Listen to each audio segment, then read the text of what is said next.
एक बार प्रेम से बोलिए वृंदावन बिहारी भगवान श्री कृष्ण की जय। तो श्रोताओं, आइए मैं आज आपको बताऊंगा महाभारत के संजय कौन थे, इनको दिव्य दृष्टि कैसे प्राप्त हुई थी। तो आइए श्रोताओं, बहुत रोचक एक कथा है। पांडवों ने जब 12 वर्ष का वनवास और 1 वर्ष का अज्ञातवास समाप्त होने पर जब प्रतिज्ञा के अनुसार अपना आधा राज्य मांगा, तब दुर्योधन श्रोताओं देने से इनकार कर दिया। कहने लगा, मैं बिना युद्ध के सुई के नोक के बराबर भी भूमि नहीं दूंगा। सोच लीजिए श्रोताओं, सुई के नोक खोदने पर जितना भूमि निकलती है उतना भी नहीं देगा। वो युद्ध चाहता है, कहता है बिना युद्ध किए मैं देने वाला नहीं हूँ। तब तो फिर पांडव बड़ा दुखी हुए। माता कुंती की आज्ञा के अनुसार ये लोग युद्ध करना स्वीकार कर लिए। इस प्रकार श्रोताओं, पांडव और कौरवों का युद्ध होना निश्चित हो गया और इस दोनों ओर से युद्ध की तैयारी होने लगी। महर्षि वेदव्यास जी थे श्रोताओं, आप लोग नाम सुने होंगे। धृतराष्ट्र पर इनका बहुत स्नेह रहता था। तो उसी स्नेह के कारण एक बार ये धृतराष्ट्र के पास हस्तिनापुर आए और कहें कि युद्ध होना और उसमें क्षत्रियों का महान संहार होना अवश्य हो गया है, इसे कोई टाल नहीं सकता। यदि तुम युद्ध देखना चाहते हो तो बोलो, मैं तुम्हें दिव्य दृष्टि दे सकता हूँ, जिससे तुम यहीं घर बैठे अपने किला में बैठे बैठे युद्ध को अच्छी तरह से देख सकते हो। सोचो श्रोताओं, कहाँ हस्तिनापुर, कहाँ कुरुक्षेत्र हरियाणा में, लेकिन घर बैठे वेदव्यास जी कह रहे हैं दृष्टि दे दूंगा, तुम देखो युद्ध कैसे हो रहा है, कौन किसको मार रहा है। तो इस पर श्रोताओं, धृतराष्ट्र ने कहा कि मैं जन्म भर अंधा रहा, अब अपने कुल के संहार को मैं देखना नहीं चाहता, परंतु युद्ध कैसे हो रहा है यह समाचार मैं जरूर सुनना चाहता हूँ। तब व्यास जी श्रोताओं कहे कि ठीक है, मैं संजय को दिव्य दृष्टि देता हूँ। बोलिए वेदव्यास भगवान की जय।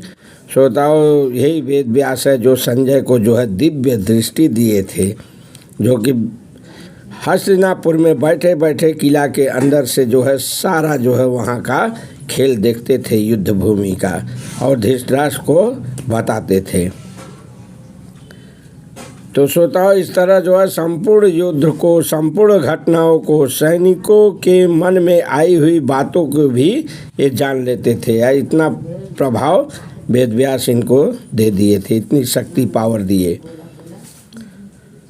सुन लेगा, देख लेगा, सब बातें तुम्हें सुना भी देगा, ऐसा कहने लगे व्यास जी कहे संपूर्ण युद्ध को, संपूर्ण घटनाओं को, सैनिकों के मन में आई हुई बात को भी जान लेगा, सुन लेगा, देख लेगा और सब बातें तुम्हें भी सुना देगा। ऐसा कहकर श्रोताओं, व्यास जी संजय को दिव्य दृष्टि दिए थे। तो इस तरह से तो अब तो आप जान ही गए कि दिव्य दृष्टि कैसे प्राप्त हुई संजय को। लेकिन ये संजय कौन थे ये भी आप जान लीजिए। इससे पहले निश्चित समय के अनुसार श्रोताओं, कुरुक्षेत्र में युद्ध आरंभ हुआ।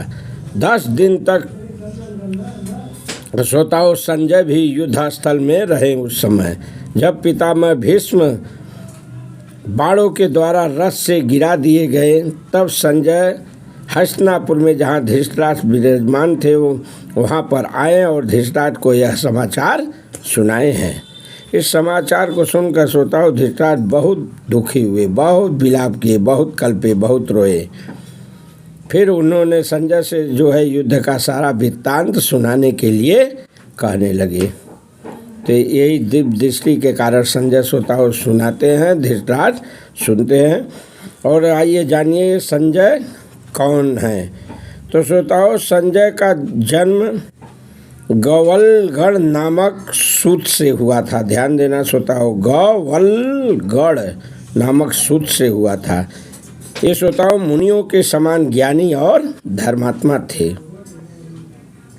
जैसा कि प्रमाण है श्रोताओं, संजयो मुनिकल्पस्तु यज्ञ सुतो गवल गणात। तो इस तरह श्रोताओं जो है संजय कौन थे, उनको दिव्य दृष्टि कैसे प्राप्त हुई, ये हमने आपको विस्तार से बता दिया। कथा यहीं पर समाप्त की जाती है, समय का अभाव है। चैनल को लाइक करें, सब्सक्राइब करें ताकि औरों को भी लाभ हो, शेयर करें और जीवन मुक्त की ओर। श्रवण मात्र से जो है, केवल सुनने से जो है आप जीवन मुक्त हो सकते हैं, ऐसा प्रमाण है श्रोताओं हमारे शास्त्र वेद पुराणों का। तो ऐसा आप भी करिए, क्यों पीछे हैं। एक बार प्रेम से बोलिए श्री कृष्ण भगवान की जय।